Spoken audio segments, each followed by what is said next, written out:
როგორც ჩანს, ახლა ყობახიძეს დავალებული აქვს ხშირად იმეოროს სიტყვები მშვიდობა და სტაბილურობა, მშვიდობა და სტაბილურობა, მშვიდობა და სტაბილურობა, მაგრამ ამჯერად ევროკავშირის ნეგატიურად წარმოსაჩენად.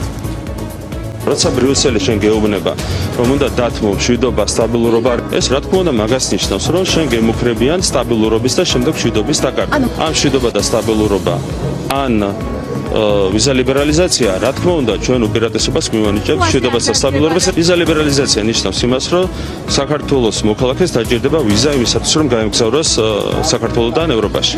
რაც ხდება დანარჩენს. მშვიდობა, სტაბილურობა. არა უშავს ბატონო ირაკლი, ეს პრობლემა არ არის. ხალხი სამკურნალოდაც სადის საზღვარგარეთ.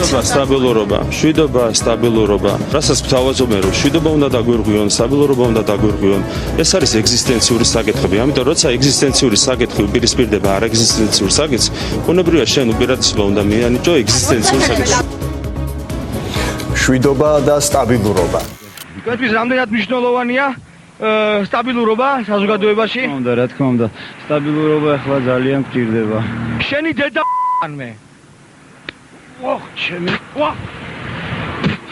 ჩემი დედა სტაბილურობა, ეთილდღეობა, სტაბილურობა. აგახსოვთ, დამორდა 92 წელს. დამშვიდით. სტაბილურობა.